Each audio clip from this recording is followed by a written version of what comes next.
Hey everybody, Fatman here, and today I am finally back to talk to you all about my favorite boy genius, Jimmy Neutron. I know it's been a while, life has been lifing for pretty much everybody involved that works on this channel, so I wanted to say thank you guys for sticking around and watching or rewatching our content. It definitely means a lot.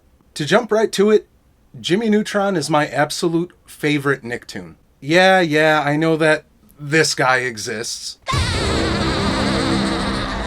But if I'm being completely honest, a lot of the Nickelodeon shows haven't really aged extremely well for me. As an adult, I've tried venturing back into Rugrats, Cat Dog, Hey Arnold, and they just don't scratch that itch anymore. They're all fine shows in their own right, but I found that the only Nickelodeon shows that I enjoy as an adult are SpongeBob SquarePants, Jimmy Neutron, and Chalk Zone. No, I have no explanation for that last one. Frankly, I'm a little surprised myself. Rudy's got the chalk. I love Chalk Zone. That theme song rips, dude. As I said, Jimmy Neutron is my absolute favorite of any of these Nick shows. Ever since I saw the original film in theaters at the age of 7, I have been captivated by this franchise. Jimmy Neutron is inventive and creative, and it layers that creativity and inventiveness with plenty of laughs, fantastic character work, and well-told, well-executed, aesthetically pleasing stories. Sure, it can look a bit dated on an animation level, but these characters and Retroville itself are iconic to me. I adore the look of Jimmy Neutron. The art style is simple but memorable. It's more contained, but it's vibrant and colorful. It's sort of bombastic and kind of in your face, but manages to retain some nuance in the way that certain characters move and talk. I'm all in on this. The voice cast, to nobody's surprise, is another point of praise. They are a damn near perfect ensemble. Debbie Derryberry voices Jimmy, and yeah, Derryberry is like the most adorable woman on this planet. I love her performance. She plays every single aspect of Jimmy to perfection, and she's an underrated treasure in the voice acting world. It always blows my mind that she's not bigger than she is. She has such a dynamic range, and she's incapable of turning in a bad performance. I'm not a big anime guy, but Derryberry also gets a handful of nostalgia-fueled bonus points for voicing Zatch from Zatch Bell, which I've always really liked. Side note, Zatch Bell is awesome. That was the one with the puppet, right? Yeah, the Momotos. That was a good concept. I liked it. I remember seeing trailers for it on Cartoon Network. You know him. You love him. He makes up about 56% of all animated characters. Mr. Rob Paulson joins the cast as lovable doofus Carl Wheezer. Best character, honestly. Easily, by a mile. Paulson has been in like every other animated property, and everyone has their favorite. Raphael from the original Teenage Mutant Ninja Turtles, Yakko Warner from Animaniacs, Pinky from Pinky and the Brain. I've even heard a couple of you sadistic weirdos shill for Bubsy the Bobcat. But for me, the perfect role from him has always been Carl. Carl is hands down his funniest performance. Every time he speaks, every time, I'm laughing. I love that he could be this innocent and lovable doof who just wants to pet llamas, but in the next frame can be this frantic and shouting nutcase. I'll argue for Carl Wheezer being as iconic as any of Paulson's other roles any day of the week. But Jimmy, girls aren't so bad. I mean, they have good communication skills and they almost never beat you up after school. Can I check my email? I want to make sure my cheese of the month is on its way. Sure, Carl. The computer's over there. No way! We're the three amigops! The three amigops? Yeah, well, you see, I was making us name tags, and I accidentally added a P to amigos. What? I'm stuffed now. I couldn't have enough. Okay, one more. I'm gonna have one more, and then that'll be it. Rounding out the trio of boys, we have Jeffrey Garcia as Sheen Estevez. So, Sheen. Well, Sheen is... Can you help me out here, Brobot? Cool. I don't like Sheen. Tell me about it. God, I cannot stand this character. I know he has his fans, at least enough of them to get an ill-fated spin-off. But Sheen was easily the worst part of this experience for me. He made me laugh a total of 3 times across 55 episodes, 3 specials, and a feature film. And he's supposed to be our main comic relief. Sheen's generally just loud, annoying, random, and I'm sorry to Garcia, but the voice work is grating, like nails on a chalkboard bad. I'd say it's piercing, honestly. It's that bad. It really is, dude. It's like, holy shut up. I only ever enjoyed Sheen's character in one context, and that comes much later in the video. Joining the boys for most of their adventures, we have our 2 lovely ladies, Libby Folfax and Cindy Vortex. 2 more slam dunk characters, in my opinion. Libby is very similar to Carl for me in the way that every line that comes out of her mouth is genius, and the delivery is always on point. Crystal Scales is a dynamic powerhouse, and it is a damn shame that she is not utilized in more properties. Also, she's really hot. Her name is Crystal Scales? Yeah. Like, I know that doesn't matter, but she is really hot. Sounds like the name of, like, a dragon. Yeah, I love it. Caroline Lawrence voices Cindy, and, I mean, yeah, speaking of powerhouses, Lawrence delivers in spades. She nails Cindy's bravado and sass while also excelling at playing her softer side. Fun fact, Caroline Lawrence was also Sandy Cheeks. She basically has the one voice, but it's always great. She was also, Ashley in the original Resident Evil 4. Yes, she was. Cindy and Libby are such a perfect duo. And I know very, very few voice actors who bounce off of each other as naturally well as Lawrence and Scales do across this entire series. Jimmy Neutron started life all the way back in the 80s, believe it or not. Creator John A. Davis originally conceived the concept as a short film entitled Runaway Rocket Boy. After retooling the short film as a computer-animated project, Davis successfully pitched the idea to Nickelodeon, who not only agreed to fund the project, but were so impressed by not only the 3D technology and the character, that they decided to offer Davis a feature film as well as a television series. After 24 months of production time, that mostly being spent figuring out the character models, as well as the proper lighting and CGI technology, which at the time was still fairly new, Davis's long-term passion project was finally given life, and the feature film Jimmy Neutron, Boy Genius blasted onto screens in December of 2001. We're going to be taking a brief look at that before diving into the show, so without further ado, let's head into the world of Jimmy Neutron. I won't even attempt to bury the lead here, so I am absolutely in love with this movie. No notes, no bad scenes. This film is damn near perfect in my eyes. I can waste a bunch of time finding minuscule, irrelevant things to gripe about because they do exist in this film, as they do in every single film, or I can give it to you straight. I'm going with option 2 because in the face of everything that it gets right, Jimmy Neutron eclipses any and all tiny nitpicks that, frankly, just don't matter in the grand scheme of things. Now let me give it to you gay. This movie is fabulous. John A. Davis and creative partner Steve Odekirk didn't even really need to sell this as hard as they did, considering Nickelodeon had already greenlit the series. But man, they wrote and directed this thing like their lives depended on it. And the effort was well worth it. The opening sequence of Jimmy, Carl, and Jimmy's robot dog Goddard blasting off into space to launch a satellite in an attempt to communicate with aliens is so hype. 7-year-old me had already discovered Star Wars at this point, so I was all in on anything and everything related to space. Jimmy then returns to Earth and is scolded by his parents Hugh and Judy Neutron, who may actually be my favorite cartoon parents ever. I am not kidding. Hugh is brilliantly played by Mark DiCarlo, and while he can sometimes fall into the dumb dad trope, he's not entirely useless or devoid of character. Hugh's fine being a simpleton. He's absolutely okay with it. All he needs is his family, a piece of pie, and his collection of ducks. And I really enjoy that.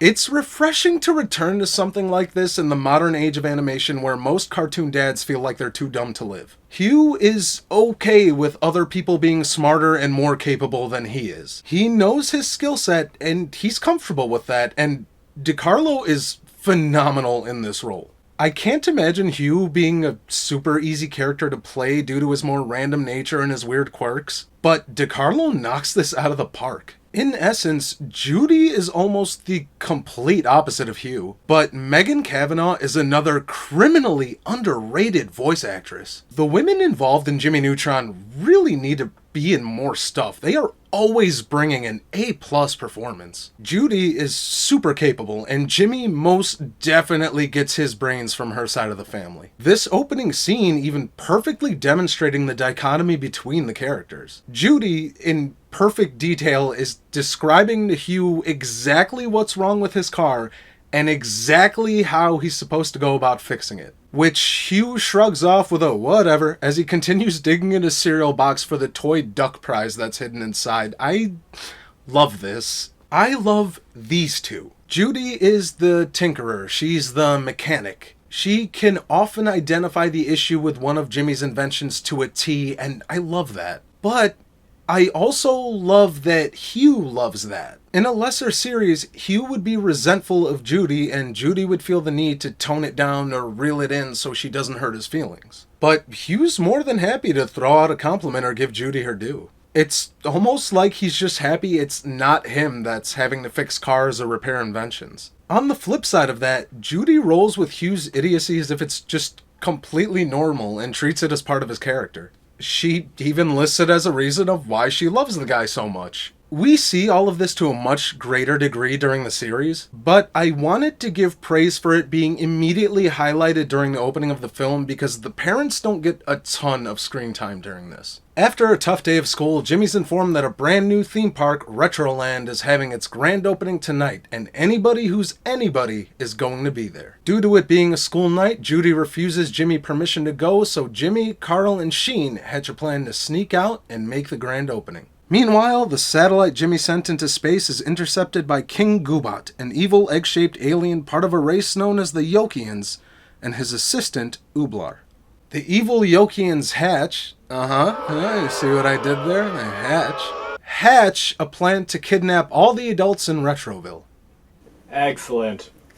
By the way, that's Patrick Stewart as King Goobot and Martin Short as Ooblar. And these two are outrageously on point. Short's more manic and frantic energy in tandem with Stewart's more kingly and stoic presence works to such great effect, and I totally buy these two being the leaders of some egg-shaped alien race. The kids of Retroville awaken to a town completely devoid of parents, and while initially thrilled, the kids soon begin to miss their folks. Jimmy learns of a nearby satellite and deduces that the parents were abducted, and rallies the children of Retroville into a rescue mission. In another fantastic 10 out of 10 sequence, the kids outfit the Retroland theme park rides into spacecrafts and blast off to save their parents. I wouldn't be doing my job properly if I didn't mention this, so I'll briefly say that the only minor negative sticking point for me in this film is that the music is pretty dated. Like, really dated. Like, Aaron Carter Little Romeo levels of horribly dated. Wasn't Nickelodeon trying to push them at that time? Yeah, they absolutely were. They had I had the soundtrack, Jimmy Neutron, 'cause of course I did. Well, yeah, they were all over that. They were, I think Little Romeo had his own show too, I think, at some point. Yeah, I vaguely remember that. Yeah. Kind of melted together with Cousin Skeeter. It can be slightly jarring and a bit distracting, but to the film's credit, it uses the music to the best of its ability. And while initially a head-scratcher, it's never so bad that it distracts from the scene that it's currently playing over. Jimmy and the other children reach the Yokian homeworld and attempt to free their parents, only to be captured by King Goobot, who informs the children that their parents are going to be a sacrifice to the Yokian god who is a giant chicken named Paltra. I love this movie so much. That's so stupid, and I absolutely love it. Goobot also informs the children that, if not for Jimmy, he would have never been able to find Retroville and, by extension, their parents. Angry at Jimmy, the other children begin to grow hopeless, but after a rousing speech from Cindy, Jimmy cleverly uses Goddard to help free everybody. Led by the coolest kid in their class named Nick, the kids band together and race to fight the Yokians. The gang arrives just as Paltra begins to hatch, and Nick, whom all the other kids have put their faith in as some fearless warrior, is dispatched in one of the funniest gags of the film. Try! Come on,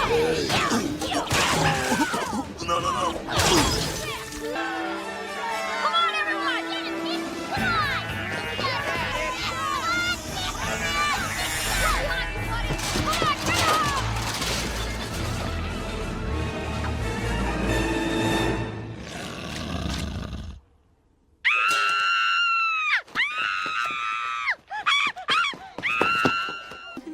I meant it when I said there's really not a bad scene in this film, this battle sequence being no exception. Every single combat method has already been foreshadowed earlier in the film, and that's kind of part of the charm and the attention to detail that makes Jimmy Neutron so great. They didn't need to go this hard for a kid's film. This could have been just a normal, mindless action finale, and it still would have been great. But Davis and his team really went the extra mile here. Carl blasting a Yokian with his inhaler after accidentally macing himself earlier in the film during show and tell. Libby using the loudness of her headphones to fight off her attackers. Goddard playing dead to free everyone from their jail cells. And the light cycle modifications that Jimmy was doodling in class earlier on in the film. Man, I love this. It's such a slick way to set up multiple events during the film's runtime that feel like they're just one-off gags, then pay them all off simultaneously in a way that's relevant to the narrative. After an epic battle with Poltra and the Yokians at the arena, followed by a dogfight across the sun in outer space, the children emerge victorious and rescue their parents. Everyone reconciles, and I do really appreciate that the kids are taking accountability and owning up to their parents, as we usually see that being the other way around. The parent is usually apologizing to the child and blathering on about how they just didn't understand them, and next time they'll listen and let the kids spread their wings and be themselves and be who they are and all that nonsense. It's refreshing to see the shoe on the other foot, especially as it never devolves into ham-fisted morality. The parents even acknowledge that, yes, while the kids are still at fault, maybe they still have a little something to learn too. The film closes on a weak, albeit still kind of cute gag that was technically written by Steve Odekirk's 6-year-old daughter, so I can't really come down on it too hard. I can't really add much more to the tail end of this that I haven't already said during the review so far. This film is fantastic, and I still adore it to this day. Jimmy Neutron, Boy Genius, is more than just a burst of nostalgia for me. It's a reminder about what an animated film can do when it dares to be creative and goes about telling a story exactly the way it wants to tell it. Little to no studio overhead and no worries about setting up a franchise or a boatload of sequels. It just goes for it. The voice performances here as well. They are like top tier Disney Renaissance work in my eyes. And thankfully, all of the main actors return for the television show. At the end of the day, despite all the accolades I can give here, I can really just sum it up as fun. This movie is just fun. It's a blast. I really have trouble recalling the last time I sat down to watch a movie and I was just having fun the entire time. That's difficult to do. And thankfully, the series doesn't veer too far off from the film. After a successful theatrical run, Nickelodeon moved forward with its plans to produce a TV series, and in July of 2002, the premiere episode of The Adventures of Jimmy Neutron, Boy Genius, graced screens. The series continued with a consistently strong production until wrapping up in November of 2006. Jimmy Neutron is a fun series to look back on because there's really not an overarching story. It's just a quality experience, episode after episode, and there's not really a miss. When Pants Attack is a classic debut, and it feels almost old-school horror movie-like in its premise. It serviceably reintroduces us to Jimmy, Carl, Sheen, Cindy, Libby, Goddard, Hugh, and Judy. And it walks us through the main focal point of the series pretty well. That being that Jimmy will often overlook or not account for something while crafting a new invention, and the gang often has to navigate the fallout of his error. It sounds like it can be formulaic, but the characters and inventions themselves are written so consistently well that it never really feels repetitive or monotonous. And the writers generally find a pretty unique and creative way for Jimmy and company to get themselves out of an ordeal. Totally unrelated fun fact. You cannot find the debut episode or the 13th episode of season 1 across any streaming service or website because they contain Aaron Carter songs that Nickelodeon couldn't clear the music licensing rights to use. So that means that Aaron Carter has legitimately done more bad than good to this franchise. I always laugh when it's something that, like, it's Aaron Carter. Like, that's what's holding this up. Like, it's not like they use, like, Zeppelin or Pink Floyd or something, and people who are notorious for not really wanting their music and a bunch of stuff. Like, Aaron Carter. Okay. There are so many quintessential Jimmy Neutron episodes found in Season 1. Doubly so as this season goes with the 2 11-minute segments as opposed to the standard half-hour pretty often, more often than not. Granny Baby, Normal Boy, Jimmy on Ice, Brobot, My Son the Hamster, The Phantom of Retroland. There is so much great stuff here. What I really appreciate about the series is that while it obviously still maintains connections to the film, it never feels like it's just a lazy spin-off of a movie, as so many TV shows that are spawned off from films often do. Trading Faces is another standout episode for me. After inventing a device that will allow him to read Cindy's thoughts, a freak accident causes Jimmy and Cindy to switch bodies, and it's up to Sheen, Libby, and Carl to put them back the way they were. One of my favorite aspects of the entire series, I kid you not, is the Jimmy and Cindy relationship. I love the will they, won't they stuff. I love when they awkwardly acknowledge having feelings for each other. I love their petty jealousy, and I'm sorry, I think they are absolutely stinking adorable when they finally put all that aside and they do get going with each other. Their relationship is written with more strength and nuance than most, like, major cable network TV show relationships are. I'm more invested in Jimmy Neutron, Cindy Vortex than I ever was in Ross and Rachel. It'd be funny if it weren't so pathetic. No, what the heck, I'll laugh anyway. Oh, right, I brought up that whole goofy tangent for a reason.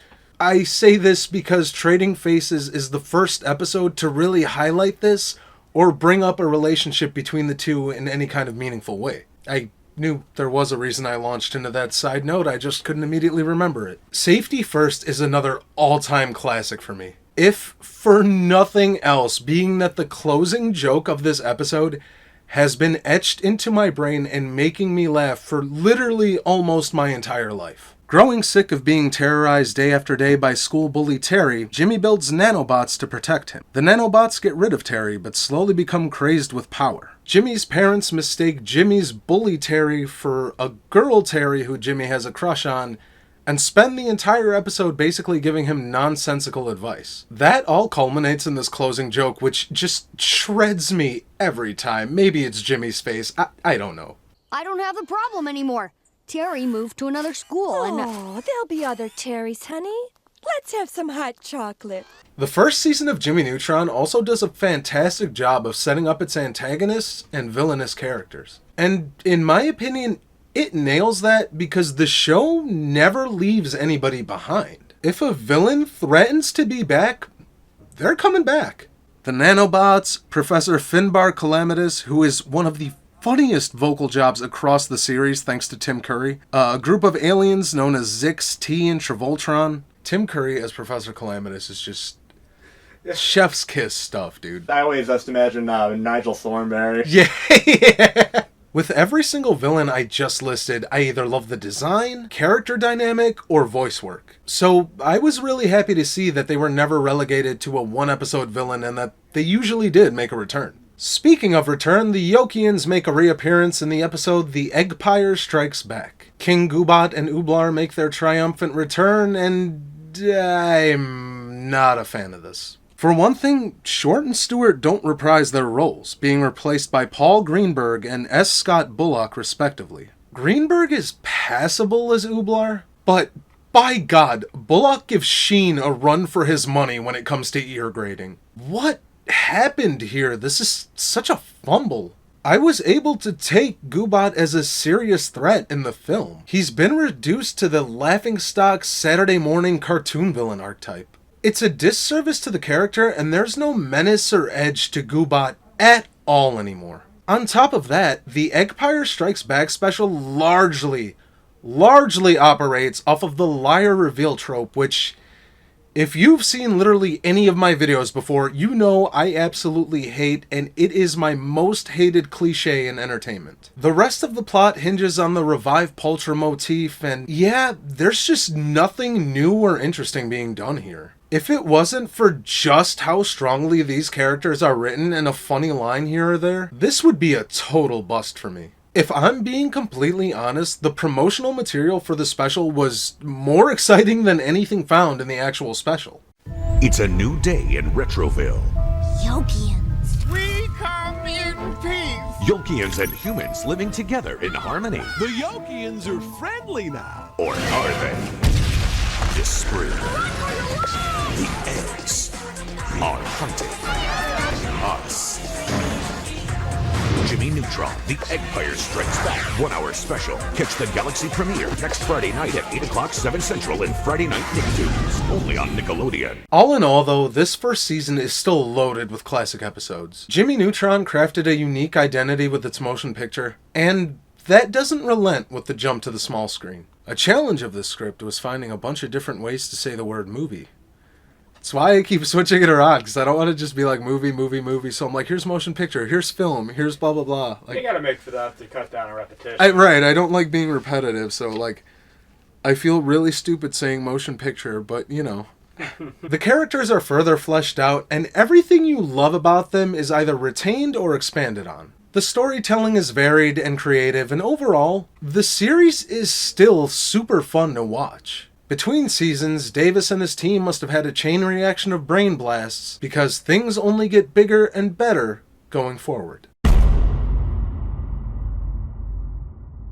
Season 2 puts its foot on the gas pedal and pretty much never lets up. The stories are a lot more streamlined, and the series introduces more half-hour episodes in lieu of the 2 11-minute segments, which is always a win for me. I just prefer that method. It really shifts the series into being more focused and giving characters the ability to be far more fleshed out. There's still not much of an overarching narrative, but the plot lines and character development tend to feel more connective and consistent. The premiere episode, Beach Party Mummy, also sets the tone nicely for the rest of the series, as it incorporates Cindy and Libby joining the boys' adventures as allies and willing participants, as opposed to their more reluctant antagonistic stance in the first season. Libby is also sporting a new design, which I really like. I feel like it lends itself to her character far better than her previous design. There's no shortage of fantastic episodes to pick from this season, but something else Season 2 does particularly well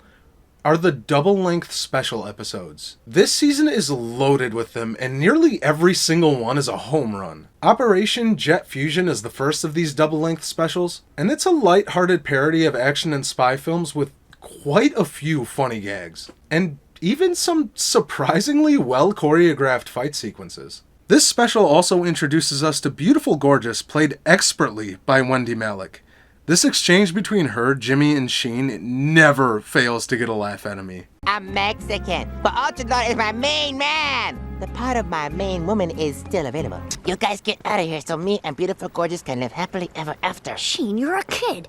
She's old. She's probably 22. There are a ton of great jokes and even better line deliveries throughout the entire season, but there are some really fun visual gags as well. Maybe they were as abundant in the first season and I just didn't notice, but they really seem to stick out to me during this season. My personal favorite being Michael Jackson's face appearing on the Wheel of Monsters during Nightmare in Retroville. I love that. Jimmy invents a device that could turn them into any monster they want. Like, you see Michael Jackson's face on it. They knew what children fear. Just a great gag. Season 2 also holds the distinction of featuring 3 out of my top 5 favorite episodes of the series, and Love Potion number 976/J is definitely one of those episodes. Jimmy creates a love potion that's accidentally ingested by himself, Sheen, and Carl. Ha! Gay! and causes the boys to fall madly in love with the first person they lay eyes on. Jimmy with Cindy, of course. Carl with Jimmy's mom, which is the funniest running gag across the entire show. So, what do you guys want to do today? Hang out with your mom? Guys, let's just... And Sheen with Libby, and here it is! Remember earlier how I said that there was one context in which Sheen was actually tolerable as a character? Well, this is where the stage is really set for it. Sheen's relationship with Libby is my favorite aspect of his character by a mile. It is not even close. I have no real idea why, as it really doesn't change Sheen that much as a character. He's still an annoying, quippy spaz, but now he's an annoying, quippy spaz with a heart. I find this super, super endearing. And maybe it's now because some of his energy is laser focused on something other than Ultralord or being a complete idiot. But he's surprisingly really sweet when he's prioritizing Libby. I like that it doesn't really take any real convincing for her to like him back either. Libby reacts to all of this like there's been some natural chemistry between her and Sheen the entire time. And due to the way these two interact with each other from here on out going forward, it really does feel like it's been here the entire time. Even the end of this episode, where Libby decides to hold on to the melted Ultralord doll that Sheen gave her earlier, even after Jimmy has reversed the effects of the love potion, is adorably wholesome. Jimmy and Cindy's tug of war is just as great as ever, and dear God, does every single scene of Carl interacting with Hugh and Judy kill me. I am talking like literal tears running down my face from laughing so hard. There is not a single joke in this context that doesn't work, despite it generally being the same joke every time. They wrote this whole thing in such a varied way, I literally laughed till it hurt every single time. Send in the Clones is another home run episode for me. Jimmy creates multiple clones of himself in order to avoid doing his chores, and yeah, while the premise is admittedly a tad basic, it's the personalities of the clones that really, really bring this episode to life. They're so unique and memorable, and this is highlighted by how well the vocal performance matches the personalities of the clones. It's the season's best voice work, hands down. You heard the man. Do your chores, boys. But I've never mailed a letter. What if I get my hand stuck in the box? Hey, turn that frown upside down, Mr. Gloomy Gus. Everything's gonna be terrific. Mais oui, love is all around us. Hey, let's do it to it. And away we go. Jimmy for President is essential, if only for its introduction of the best side character of the series, Bolby Stroganovsky. It's unreal how much range Phil Lamar has, and Bolby is another one of those characters that's always hilarious. Vote for Bolby! We slap dance every day! Like home! Slap, slap, slap, clap, clap, clap, slap, slap, slap, clap, clap, clap, slap, slap, slap.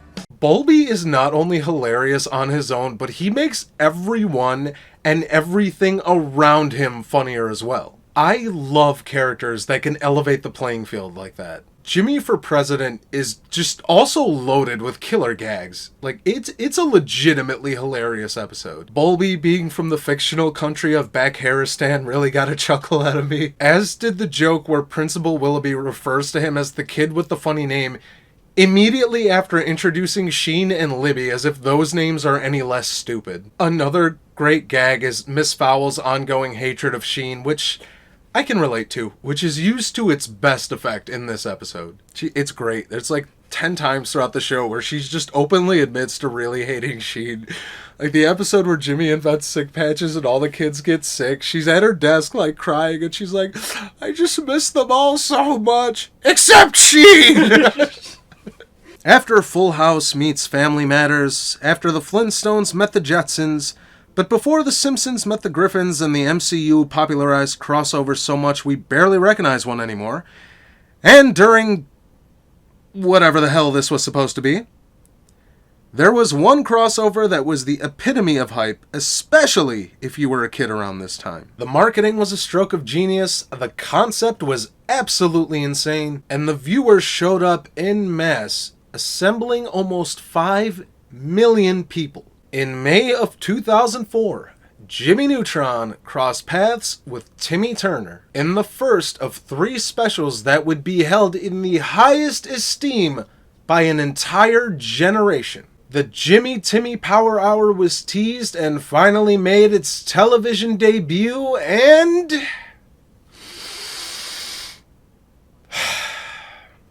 I really don't like this. Oh, brother, this guy stinks! If there's anyone left watching this video, I can explain. This special, of course, sees Jimmy Neutron swapping places, towns, and universes with Timmy Turner. My chief problem amongst this special is the Fairly OddParents. This was a show that I adored as a kid, but as an adult, for me personally, this is aged like milk, dude. I find Timmy Turner and Cosmo to be 2 of the most obnoxious animated characters in existence, and then you pair that with Sheen, and I'm supposed to enjoy this? This was rough. The animation on Fairly OddParents also just reeks of laziness, and they have a super annoying Family Guy-ish tendency to take one barely funny joke and just beat you over the head with it for the entire runtime. Case in point, Big-Headed Timmy. Now, I'm not going to be as pretentious to say that anybody that still enjoys this is just fueled by nostalgia, because, hell, half of my reviews are fueled by nostalgia. But I gotta be honest, man, this was a slog for me. Timmy Turner as a character is just such a painfully selfish and obnoxious, self-centered jerk, and Cosmo is like brutally unfunny. Wanda and Mr. Crocker are Fairly OddParents' real saving grace, as both of them can still get a laugh out of me, and they're the only 2 characters in the special that don't make me wish that I was watching something else. Objectively speaking, the novelty is still exciting, and it makes sense for 2 of the bigger Nick properties to cross paths and exchange universes. Hell, I mean, both shows share similar qualities, so I can see the appeal, I really can. But putting these 2 shows and these characters side by side just solidified how much I prefer Jimmy Neutron and how better written it is as a show in general. In stark contrast to that, we have the season finale, Win, Lose, Kaboom, which I find absolutely brilliant. I could honestly see this as a feature film, it is that good. The special sees Jimmy trying to decipher an ancient meteor inscribed with alien text. This leads to Jimmy and his friends getting kidnapped and taken to space to compete in an intergalactic game show hosted by an ET named Meldar, where the loser's home planet is destroyed. Okay, Zeno, relax. Right from the jump, Tim Allen as Meldar is such a great cast. He does such a brilliant job here, as does Alyssa Milano as April. The set pieces are fantastic, the stakes are tangible, and the writing and character development is definitely up to level. It makes the story and the setting feel elevated, and all of that reflects super well through the dynamic of our core characters. Win, Lose, and Kaboom also solidifies Sheen and Libby as a couple, which is going to be a big win for me. I can't exactly pinpoint what changed here besides Sheen and Libby officially dating, but Sheen even becomes a smidge more tolerable for the remainder of the series. Just a little bit. Still bad. I really don't like Sheen, dude. Honestly, all I remember is Ultra Lord! Yeah, that sums it all up right there.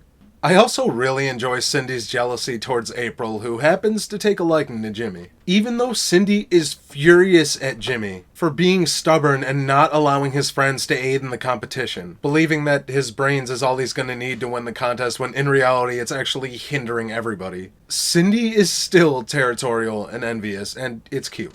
Everyone gets a real moment to shine here after Jimmy finally comes to the realization that he can't do this alone. And there's 2 details about this lesson that serve this special and the remainder of the series really, really well. 1, Jimmy retains this lesson for the rest of the show. It allows him to become closer with Cindy, and we never see him backpedaling on what he learns here. Even though the series doesn't have a grand narrative, it's refreshing to see character personalities remain consistent and fleshed out, as opposed to resetting on a weekly basis. And 2, this gives every character a chance to shine here. Carl gets a moment, Libby gets a moment, even Hugh gets a moment, saving the entire planet in the process, which, yeah, that is a huge win for me. I love Hugh. Give me more screen time of the parents every time. I will take it. I've seen special after special just lose that focus as the attention just shifts to 1 or 2 specific characters. So it is really, really nice to see Jimmy Neutron avoid that pitfall. And this all just pairs really well with the personality growth that Win, Lose, and Kaboom gives nearly the entire cast. The final showdown between the Earthlings and the other teams doesn't hold back either. After Jimmy and company win the competition, they're awarded safe passage back to Earth as the 3 opposing teams are prepped for annihilation. Jimmy decides that it wouldn't be right to leave the others to be destroyed, and the group agrees with him, so they U-turn and head back to stop Meldar once and for all. This gels perfectly with the pre-established lesson, and it is paced to perfection. The ending battle is on a scale as big as the ending battle from the feature film, and again, we get to see everybody being an active participant. I'm sorry, this rules, dude. It's well choreographed, it's tightly edited, it's well paced, and it still manages to input a little humor without distracting from the overall peril, or taking anything away from it. I honestly and truly wish that this was the series finale. The crew defeats Meldar and saves everyone as they pilot their ship back to Earth and fly in Season 2 for a close. This is easily the best season of the show. It not only offers the most as far as character development goes, but I think the writing is more concise, the relationships between characters are more consistent and fleshed out, and the episodes are far more focused as opposed to the sometimes more randomness of the Season 1 episodes. There's a larger level of care, and it's felt at every turn, resulting in a smarter, funnier, and more reliable experience. The 3rd season would ultimately be Jimmy Neutron's last, and while it doesn't end on a bad note, there's a fair amount of confusion here. Season 3 retains the majority of focus on half-hour episodes instead of 2 11-minute segments, which I do like, and it features quite a few specials, which I also like for the most part. The confusion comes from some of the episode structure and ordering, which I'll get into later, but there are quite a few head-scratcher moves for sure. On a positive note, the season opens with the double-length special Attack of the Twonkies, which is an absolute banger. Twonky sounds like a slur. It does. We see more fantastic attention to detail as, after this episode, for the remainder of the season, you can spot a Twonky or 2 in the background of each episode. Season 3 retains that momentum as it trudges on with a handful of pretty good episodes. The End-Men is a ton of fun. Lights, Camera, Danger brings back Professor Calamitous, which is always a great time. And it features my favorite Rob Paulsen delivery across this entire series. Yes. Are you going to finish that croissant? Croissant.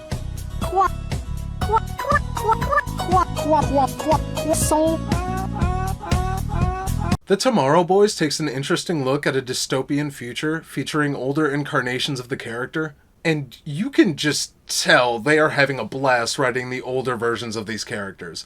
So much so that I kinda want to see a side special just devoted to this. Fundemonium does the absolute impossible and made me laugh out loud at a Sheen joke. We gotta move at the end of the week if I want to keep my job. We're moving? You're moving? Your dad has a job?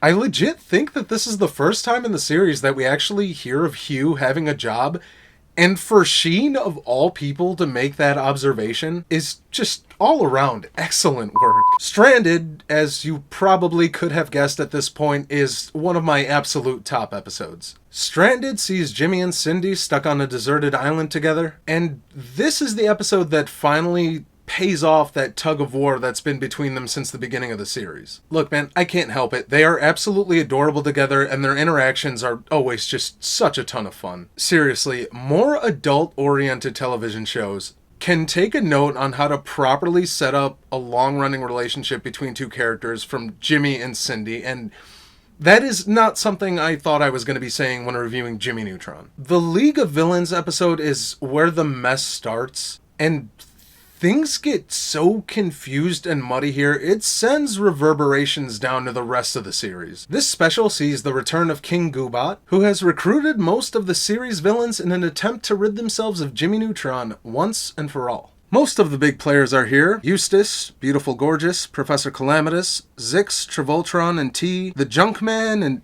wait, who the hell are these two? Oh, that's Grandma Taters and Baby Eddie? Two characters that we haven't met yet and have their own dedicated episodes after this one. The villains move to destroy Jimmy and his friends, but fail due to T's help, who develops an absolutely hilarious friendship with Sheen, of all people. God, why is Sheen just so much better when he's properly integrated with another character, as opposed to when he's just running around and being himself? Jimmy and his friends manage to outwit the villains and trap them all somewhere back in time during the Cretaceous period, freeing Jimmy, and by extension Retroville, of all villainous threat. So, why are there still 11 episodes and 2 specials left in this season? So, here's the thing.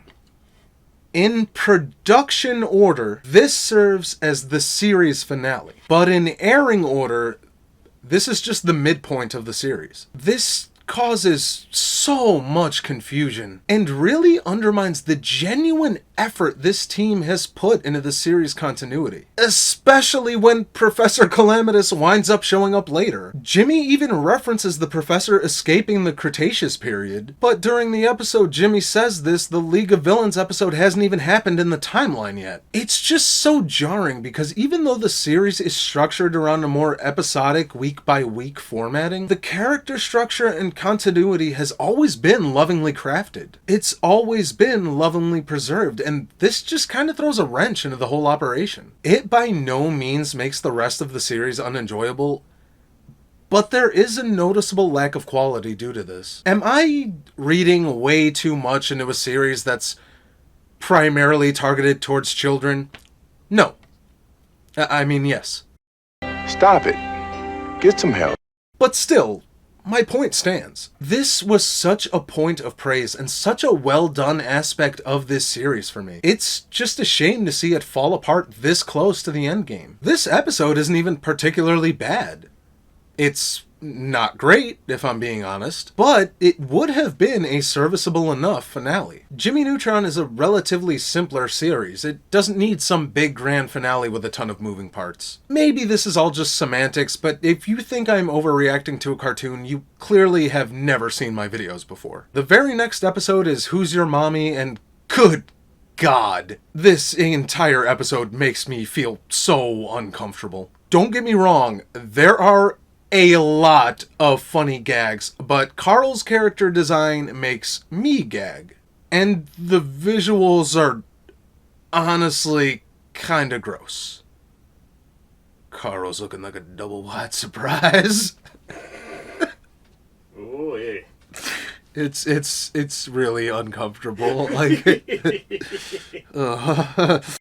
Clash of the Cousins introduces us to Baby Eddie, who we've already met at this point. One of Us introduces us to Grandma Taters, who we've already met at this point. And The Incredible Shrinking Town brings back Zix, Travoltron, and T, who have absolutely no knowledge of anything that happened in the League of Villains episode and are suddenly back to being completely antagonistic. This is stupid! This is stupid! Stupid! Stupid! I'm sorry to keep harping on it, but the placement of the League of Villains special really screws with the pacing. Worse than that, it made me hyper aware of just how much recycling this season does in terms of the villain lineup.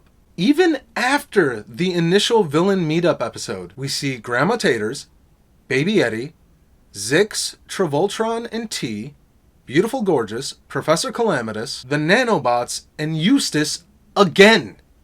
Sometimes multiple appearances for each. Except that this time they all seem like clueless video game NPCs whose dialogue hasn't updated even though you've beaten the main quest already. I'm sorry, but it's sloppy and disjointed. I know I sound like I hate the season, but there are quite a few things I really did enjoy. Even after my tirade about recycled villains, The Trouble with Clones sees Jimmy's evil clone making a comeback, and it is an absolutely stellar episode, one of the best of the season. Jimmy's evil clone is more engaged with the rest of the characters, and he has grander plans that far outstrip most of the rest of the villains. This is legitimately an excellent episode. How to Sync a Sub is another superb episode that sees the parents of Retroville subbing in for the teachers, and yeah, I'll take any opportunity for the parents to shine. They're always extremely entertaining. Lady Sings the News is another slam dunk, and every Jimmy-Cindy interaction here is pure gold. Hell, I actually enjoyed the second Jimmy Timmy Power Hour special. Something is definitely amiss on the animation side concerning the Jimmy Neutron character specifically, but it felt more cohesive and a lot less gimmicky than the first special. I liked seeing the rest of the characters swap universes as well, as opposed to just Jimmy and Timmy. It led to a lot of really fun interactions. The Jimmy Timmy Power Hour 3 is the final special of the crossovers, and it serves as the series finale proper to the adventures of Jimmy Neutron, even though 3 more episodes of the show aired after this one. You pissed me off. I'm trying my hardest not to just be an angry dork about this, but like, what happened here? Did the staff somehow not know they had more unaired episodes? Did Nickelodeon themselves air these out of order without input from the staff? Did the showrunners just know they were canceled already and didn't care? Did no one spare a single thought for the fat dork who would review a cartoon that's well out of his age bracket that aired almost 2 decades ago? Nobody! That all being said, the Jimmy Timmy Power Hour 3 is actually good. Like, really, really, really good. Who knew seeing Jimmy and Timmy actively working together and getting along, as opposed to their more antagonistic stance in the previous 2 specials, would ultimately be the magic that these crossovers really needed. They actually play off of each other really, really well. I love that their friend groups band together and ignore them after previously being ignored by the duo. I love that the parents of each universe get to interact and join in on the madness, a first for them across these specials. I think the jokes are a lot funnier, and the writing finally figured out which jokes work with which series as opposed to just mashing them all together and hoping for the best. Hell, I really, really love the original villain created for this special. Jeff Garlin is killing it, and I love the methodology they use to ultimately defeat him. I'm honestly kind of legitimately surprised by how much I enjoyed this. This is the best one of these things by a mile, and I actually would have been perfectly satisfied with this as the series finale for Jimmy Neutron. But alas, whether it be the showrunners or the network, somebody had other plans, and Jimmy Neutron went for a few more rounds. Oh shit, here we go again. Okay, for real this time. For really, really real this time, El Magnifico / Best in Show is the actual no foolin' series finale of Jimmy Neutron. At least in airing order. Kinda. It sits somewhere else this season in production order, but in airing order, this was the swan song. El Magnifico, the first half of this, is a Sheen-centric episode that doesn't feature Libby, so I'm going to let you guys figure out how you think I felt about it. The second half of this episode is a D-tier plotline of literally zero consequence that features Goddard, and a version of Cindy that's regressed so backwards as a character, she feels like she belongs back in early season 1 where she was more of an antagonist. My disappointment is immeasurable. And my day is ruined. I know I've had a very many amount of gripes when it comes to season 3, but it really isn't a bad season overall. It is a good season of the show. Just because it's the worst season of a fantastic series doesn't make it bad. And it is far better than passable. It's still every bit as inventive as its predecessors. It just has way more fumbles, which is naturally going to create more of a contrast, as I did think the first 2 seasons are almost flawless. That doesn't take away from how fantastic I think Jimmy Neutron as a whole is, though. We've seen the boy genius thing before. Dexter's Laboratory nailed this back in the 90s. But in my opinion, it works to the best effect it's ever worked in Jimmy Neutron. The character work is top-notch. The characters themselves are well-developed, actively engaging, irresistibly likable, and beautifully endearing. The series itself is this beautiful mishmash of clever, funny, imaginative, and exciting. I always looked forward to the invention of the week, and later on down the line, that became an excitement held as I looked forward to what new threat was approaching Retroville, and just how this group of characters would tackle it. Jimmy Neutron was one of those last gasps of fresh air before the animation world just got stagnant, and I still fondly look back on it, and I always will. This unique universe and memorable characters are just as captivating as they were when this crazy little trailer for this as of yet unknown property hit screens in 2001. And I can already tell you I am going to be blasting off to Planet Rewatch a lot sooner rather than later. Well, everybody, I have been Fatman, and that was Jimmy Neutron. Thank you guys for watching, and again, thank you for being patient. It has been a while.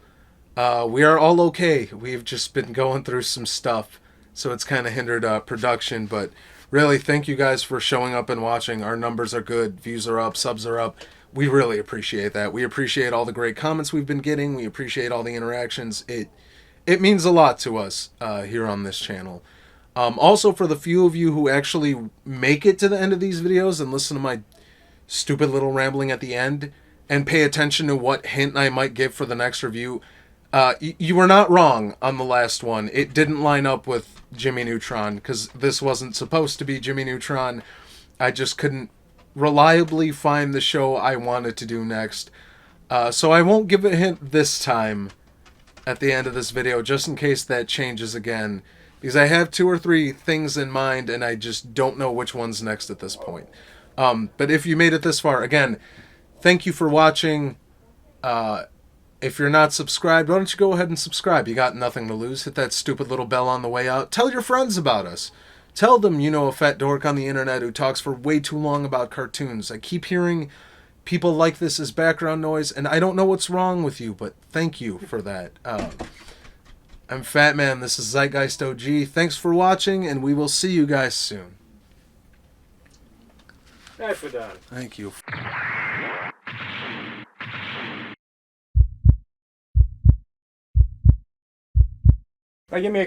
Sorry, when you're done, give me a quick test. Hey everybody, Fatman here, and today I'm here to talk to you about my favorite boy genius, Jimmy Neutron. More like Jimmy Newmail. Oh! If you don't mind.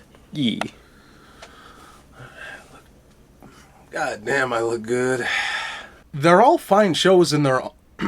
Sorry, one more time. Now let me give it to you, gay. This movie is fabulous. That's not in the script. I don't know. Saying the line, let me give it to you straight, just sparked my autism, and that's what happened. What an interesting phrase. The kids band together and race to fight the Yokians. Sorry, one more time. And thankfully, this series doesn't fear... One more time, sorry. The series would continue with a consistently strong production until it... Sorry, oops. No swearing during a kid stuff, man. Mainly because I don't want Dave to put that in the bloopers and forget to censor it. Yeah. Because they contain Aaron Carter songs that Nickelodeon couldn't clear the music. What I really appreciate the... Sorry, one more time. I'm more invested in Jimmy Neutron, Cindy Vortex... Sorry, one more time. That all culminate... Sorry, one more time. The first season of Jimmy Neutron also does a fantastic job of setting up its antagonists and villainistic characters. Villainistic? That ain't no word. Let me do that one more time. He's been reduced to a Saturday morning cartoon... One more time, sorry. Sorry, everybody. My personal favorite But putting these shows side by side and letting these characters hang out together just affirmed how much more better... That was a terrible line. I'm going to do that again. The Tomorrow Boys takes an interesting look at incarnations of future versions of the character... Jesus, one more time. The Tomorrow Boys takes it... Fudge, why can't I say this? It by no means makes this... I thought I was going to do that line again. Did no one think to spare a thought for the fat dork reviewing a show well out of his air bracket that... Air bracket. One more.